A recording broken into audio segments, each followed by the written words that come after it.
تلسی کے ایک درخت کا افسانہ۔ سید ولی اللہ کے بنگلہ افسانے کا اردو ترجمہ۔ دھنک حسب خمیدہ سیمنٹ کی اینٹ جیسا چوڑا پل سے 100 گز کے فاصلے پہ وہ گھر ہے۔ 2 منزلہ راستہ ہے، سیدھا بلند ہو گیا ہے۔ اس علاقے میں فٹ پاتھ نہیں ہے اور اسی لیے اس گھر کے باہر زمین کا کوئی حصہ چھوڑا نہیں گیا ہے۔ ہاں، گھر کے پیچھے کافی جگہ پڑی ہوئی ہے۔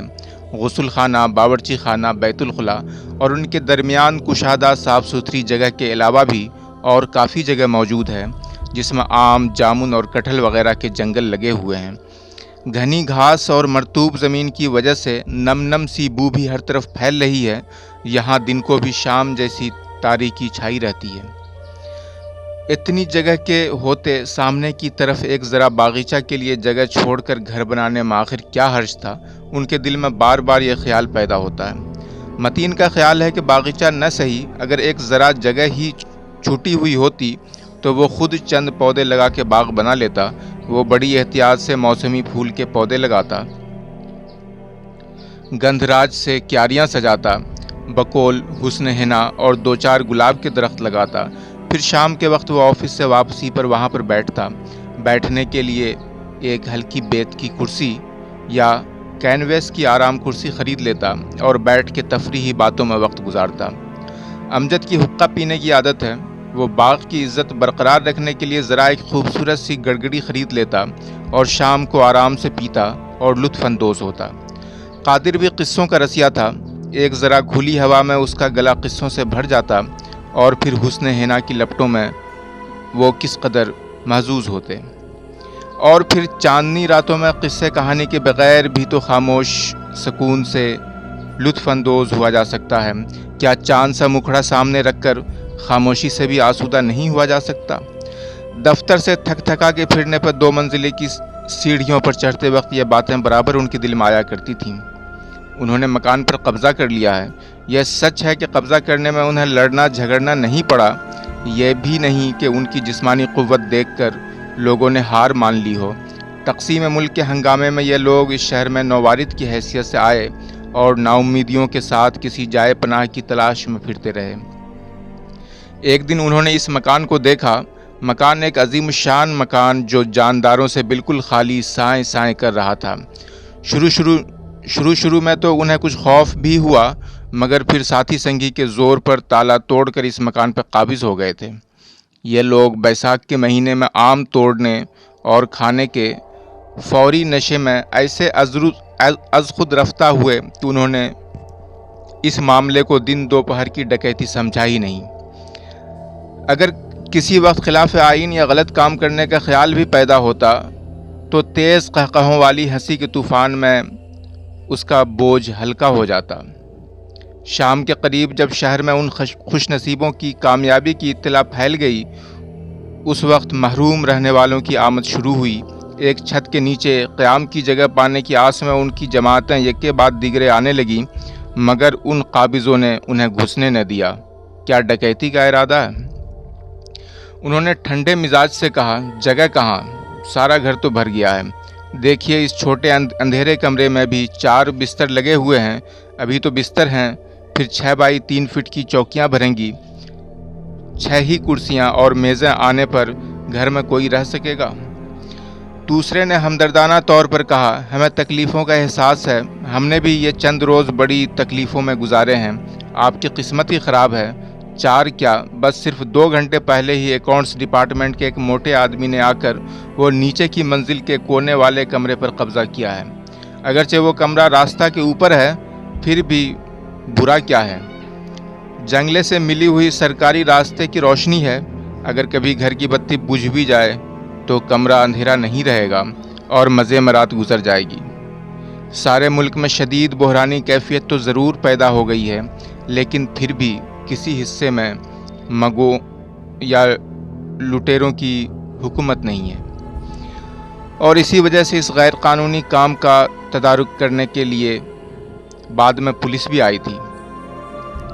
یہ بات نہیں تھی کہ مفرور مالکان مکان نے بازیابی کے لیے حکومت کے سامنے کوئی عرض داشت پیش کی تھی اور اسی وجہ سے پولیس آئی تھی، بلکہ درخواست دینے پر تو کام کی توقع کم تھی۔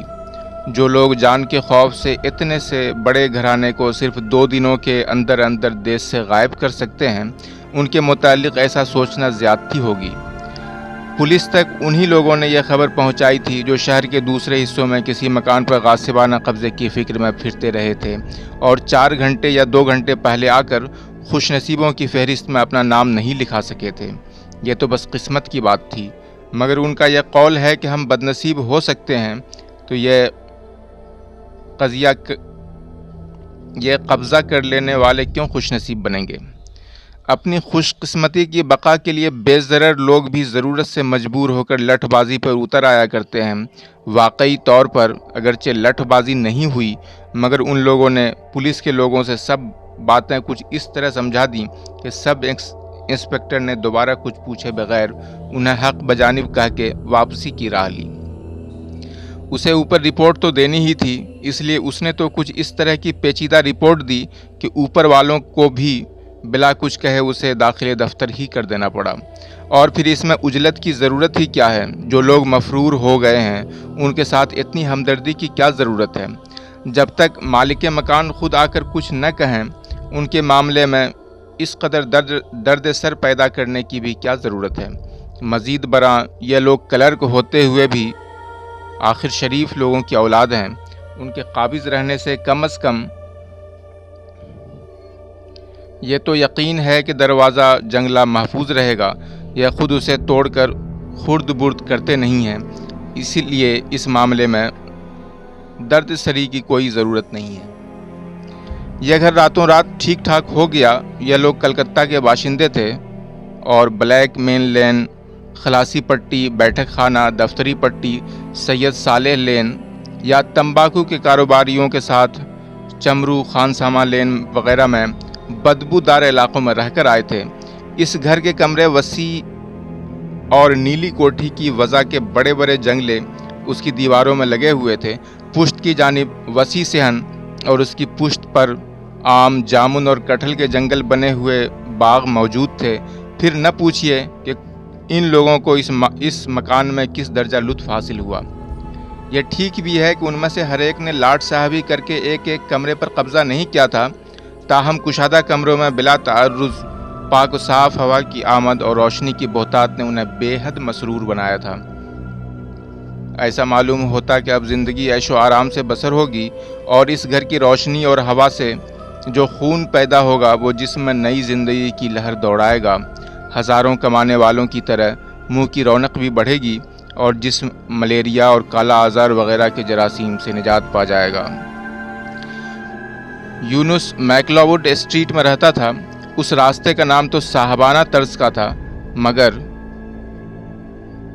اس کے ہر گوشے میں غلاظت اور گندگی بھری ہوئی تھی۔ ڈسٹ بن جو صبح کو گھر کی غلاظتوں سے بھرتا تو شام تک بھرا ہی رہتا تھا۔ اسی گلی میں ایک نیم شکستہ لکڑی کے 2 منزلے پر ایک دیسی چمڑے کے تاجر کے ساتھ یہ دن گزارتا تھا۔ کبھی کسی نے کہا تھا کہ چمڑے کی بدبو بہت مفید صحت ہے، اس سے دق اور سل کے جراثیم مر جاتے ہیں۔ اس کے علاوہ اس چمڑے کی بو تو متعفن سڑی ہوئی نالیوں کی بدبو پر بھی غالب آ جاتی تھی۔ اگر گھر کے کسی گوشے میں چوہا یا بلی مر کے گل سڑ جاتی تب بھی اس بو کے سامنے اس کی بدبو کا پتہ نہ چل سکتا۔ یونس نے سوچا، برا کیا ہے؟ کم سے کم اتنا تو ہے کہ سل اور دق کے جراثیم تو پیدا نہیں ہوں گے۔ اس کا جسم بہت کمزور سا ہے، دبلا پتلا۔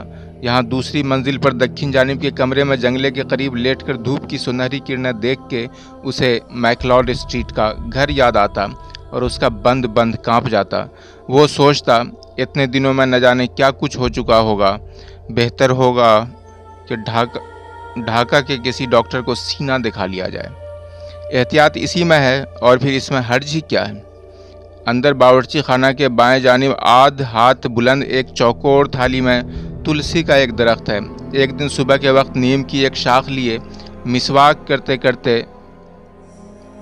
مدبر صحن میں ٹہل رہا تھا کہ اس کی نظر تلسی کے درخت پر پڑ گئی۔ مدبر بڑا ہی جذباتی آدمی ہے، ایک ذرا کوئی بات ہوتے ہی وہ چیخ اٹھتا ہے۔ اس کی چیخ پکار سن کے سبھی نیچے آ گئے۔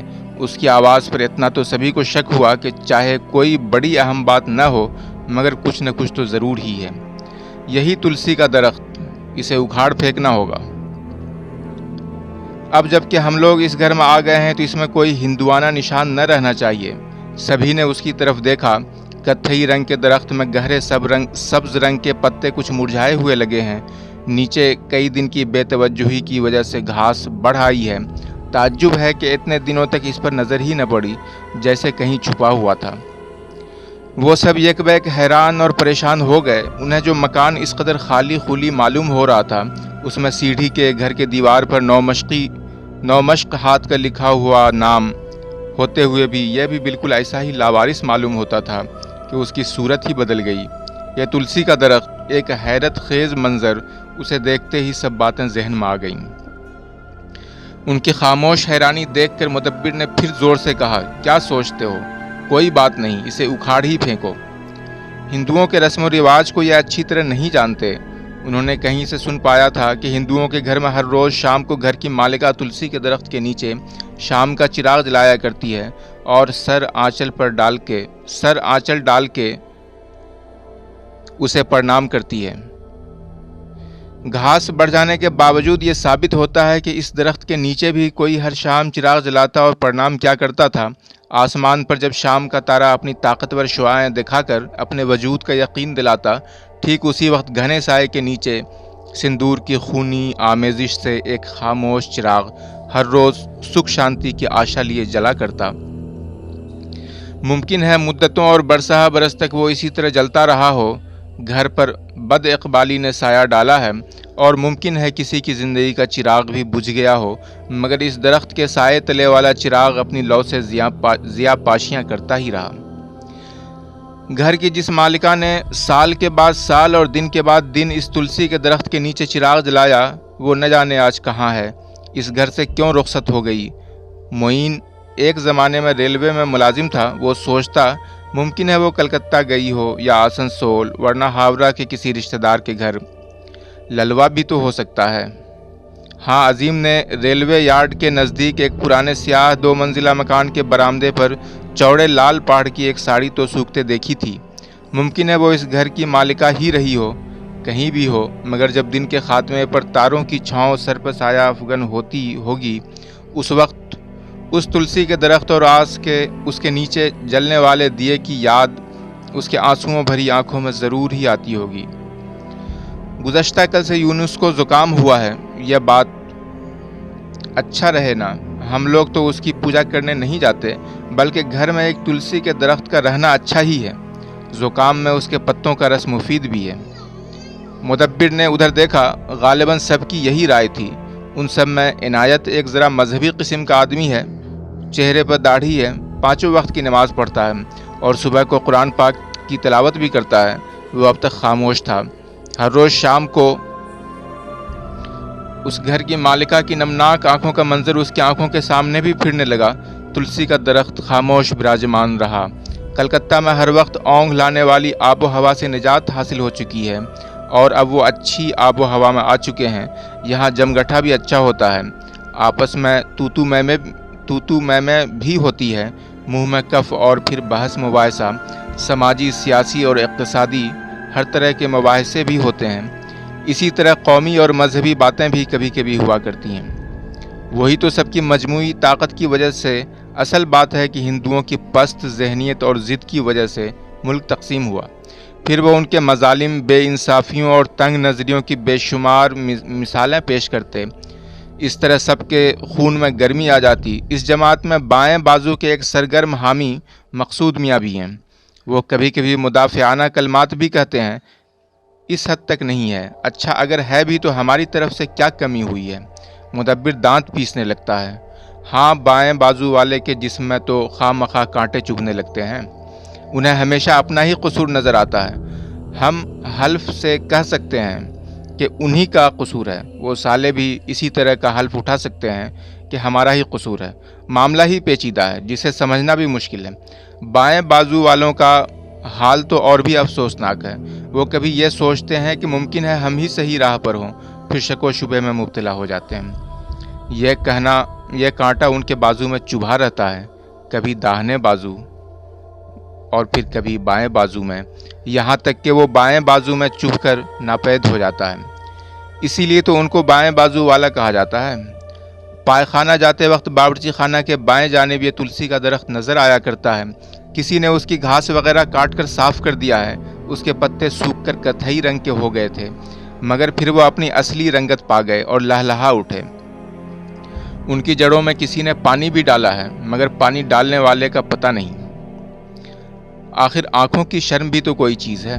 یونس نے سوچا تھا کہ میکلاڈ اسٹریٹ میں چمڑے کے گندے دکانداروں کے محلے میں اب پھر جانا نصیب نہ ہوگا۔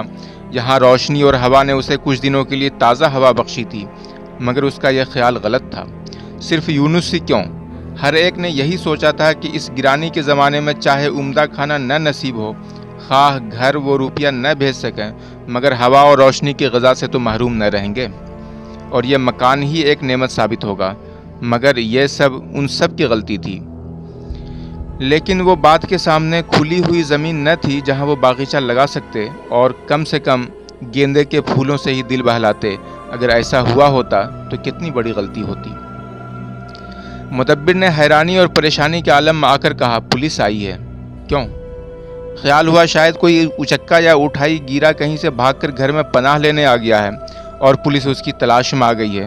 مگر خرگوش والی بات ہو گئی کہ جب وہ شکاری کے سامنے سے کہیں بھاگنے کا راستہ نہیں پاتا تو آنکھیں بند کر کے بیٹھ جاتا ہے اور سوچتا ہے، میں تو کسی کو نہیں دیکھتا، اس لیے مجھے بھی کوئی نہیں دیکھتا۔ چور تو وہ خود ہی ہیں، وہ جسموں کے ساتھ آنکھیں بھی چھپائے ہوئے ہیں۔ پولیس سب انسپکٹر قدیم زمانے کا ہیٹ بغل میں دبائے اپنی داغدار پیشانی سے پسینہ پوچھ رہا تھا۔ ایک معصوم انداز، اس کے پیچھے بندوق والے دو کانسٹیبل بڑی بڑی مونچھ والے ہوتے ہوئے بھی معصومانہ انداز لیے خاموش وہ گھر کی شہتیریں، دروازے اور جنگلے شمار کرنے لگے۔ اوپر ایک شکستہ سوراخ میں ایک جوڑا کبوتر نے اپنا گھر بنا لیا ہے، ایک سفید ہے اور دوسرا خاکستری۔ پولیس والے اسے بھی دیکھ سکتے ہیں، کیوں نہیں؟ ہاتھوں میں بندوق جو ہے۔ متین نے سنجیدگی سے پوچھا، آپ کسے چاہتے ہیں؟ آپ سب لوگوں کو۔ آپ لوگوں نے بے ضابطگی سے اس گھر پر قبضہ کیا ہے، 24 گھنٹے کے اندر آپ لوگوں کو یہ گھر خالی کر دینا ہوگا، یہ کہہ کے حکم نامہ دکھایا۔ معلوم ہوتا ہے کہ گھر کا مالک ٹرین ہی پر سے واپس آ گیا ہے۔ یہاں اس نے یہ حالت دیکھ کر سیدھا تھانے میں جا کر اطلاع دی ہے۔ پتہ نہیں وہ بھی ساتھ آیا ہے یا نہیں۔ یہ دیکھنے کے لیے افضل نے ذرا اچک کر دیکھنا چاہا۔ پیچھے محض 2 مونچھوں والے سپاہی تھے جو بندوقیں سنبھالے ہوئے تھے۔ کیوں؟ کیا گھر والے نے کوئی نالش کی ہے؟ حکومت نے یہ گھر ریکویزیشن کیا ہے۔ وہ بہت دیر تک لاجواب اور خاموش رہے۔ آخر متین نے کہا، ہم لوگ بھی تو گورنمنٹ ہی کے آدمی ہیں۔ کبھی کبھی انسانوں کی حماقت دیکھ کر لوگ حیران رہ جایا کرتے ہیں۔ باتیں سن کر دونوں کانسٹیبل شہ تیروں کا شمار چھوڑ کر نیچے کی طرف دیکھنے لگے۔ ان کی بے خیال نظروں نے اپنی باتیں خود ہی کہہ ڈالیں۔ اس کے بعد اس گھر پر جیسے ایک تاریک سایہ آ پڑا۔ اب فکروں کی حد نہیں، یہی فکر کہ اب جائیں کہاں۔ بعض نے ناراضگی کے ساتھ کہا، ہم یہیں رہیں گے، دیکھیں کون ہمیں اٹھاتا ہے۔ اگر کسی نے اس گھر کی چوکھٹ میں قدم رکھا تو اسے ہماری لاشوں پر سے گزرنا ہوگا۔ فلاں جگہ تو طلباء نے محض زور زبردستی کی بنا پہ ایک گھر قبضے میں لے لیا ہے۔ انہیں بے دخل کرنے کی کوشش میں حکومت کے بعض اعلیٰ افسران بھی نیست و نابود ہو گئے ہیں۔ وہی باتیں یاد آتی ہیں۔ بالآخر ان کے خون میں بھی گرمی آ ہی گئی۔ انہوں نے کہا کہ ہم ہرگز یہ گھر نہ چھوڑیں گے، جسے آنا ہو آئے، مگر یہ سوچ کر آئے کہ اسے ہماری لاشوں پر سے گزرنا ہوگا۔ چند دنوں تک گرم خون رگوں میں دوڑتا رہا۔ کام میں دل نہیں لگتا، کھانا اچھا نہیں معلوم ہوتا، بس باتیں، تیز تیز گرم گرم باتیں۔ آخر رفتہ رفتہ باتوں میں کمی آ گئی، باتیں ختم ہو گئیں، اور پھر خون کے ٹھنڈے ہونے میں کتنے دن لگتے ہیں۔ یہ تو طالب علم نہیں ہے، یہ کون لوگ ہیں اس کے بارے میں تو وہ خود ہی پولیس کو بتا چکے ہیں۔ گھر ریکویزیشن ہونے کی خبر پا کر لاجواب ہوتے ہوئے انہوں نے کہا تھا، کیوں؟ ہم لوگ بھی تو گورنمنٹ ہی کے آدمی ہیں۔ ایک دن وہ اپنا دل بل لے کر رخصت ہو گئے۔ جس طرح وہ طوفانی ہواؤں کی صورت آئے تھے، ویسے ہی آندھی کی طرح روانہ ہو گئے۔ سارے گھر میں پرانے اخبار کے ٹکڑے، کپڑے سکھانے کی پرانی الگنی، بیڑی اور سگریٹ کے پس خوردہ ٹکڑے بھی یا پھٹے جوتے کے تلے نیلی کوٹھی جیسے گھر کے دروازے جنگلے پھر سنسان ہو گئے، مگر چند ہی دنوں کے بعد ان پر رنگین پردے نظر آئیں گے۔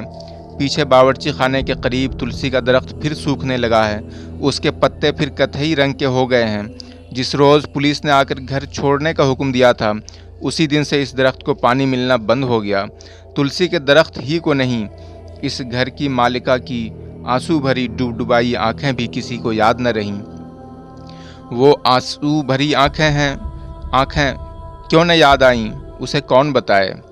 وہ تلسی کا درخت جسے انسان اگر چاہے تو رکھے اور چاہے تو برباد کر دے، یعنی جس کی زندگی اور موت دوسرے کے قبضے میں ہے اور خود اس کا اپنا ہاتھ اس کی زندگی کے بارے میں معذور ہے۔